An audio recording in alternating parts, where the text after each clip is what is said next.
Donald Trump est très pressé de mettre fin à cette guerre. Il est très frustré de ne pas y être parvenu jusqu'à présent. Il confiait même récemment à des proches que parfois cela l'empêchait de trouver le sommeil, car c'était l'une de ses grandes promesses de campagne. Et donc demain, on peut s'attendre à ce que Donald Trump mette la pression sur le président ukrainien particulièrement. Il considère désormais, après sa rencontre avec Vladimir Poutine qui n'a débouché sur aucune annonce, eh bien que la balle est dans le camp de Volodymyr Zelensky. Et ce qui est inquiétant pour Kiev, eh bien, c'est que le président Donald Trump a changé de ton après sa rencontre avec Vladimir Poutine. Avant, il insistait sur l'importance d'un cessez-le-feu avant la mise en place d'un accord de paix. Et désormais, eh bien, il adopte le discours du Kremlin en disant qu'il faut un accord de paix et non plus un simple accord de cessez-le-feu. Je cite, alors selon plusieurs sources proches de la Maison-Blanche, le président américain soutiendrait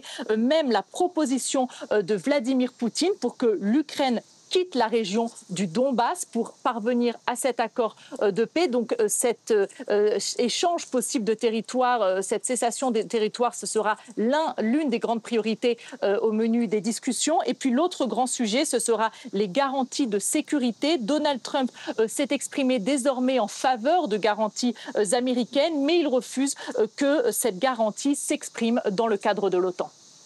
Sonia, comment va se dérouler cette réunion à Washington ?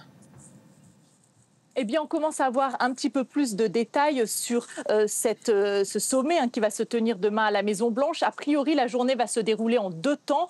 Tout d'abord, une rencontre entre le président Trump et le président Zelensky avec leurs délégations respectives. Et ensuite, eh bien, les leaders européens se joindront à eux et il devrait y avoir une prise de parole tout d'abord de Donald Trump vers 19h heure de Paris. Et puis, en fin de journée, eh bien, plusieurs leaders européens s'exprimeront dans des think tanks, des centres de recherche à Washington. En tout cas, ça va être un sommet historique. Cela fait 10 ans que je couvre la Maison-Blanche. Je n'ai jamais vu une telle délégation de leaders venir à la rencontre de Donald Trump le même jour. Et puis, c'est un point positif pour les Européens qui s'inquiétaient de ne pas avoir de siège à la table des négociations et qui seront là, évidemment, pour soutenir les points mis en avant par le président Zelensky.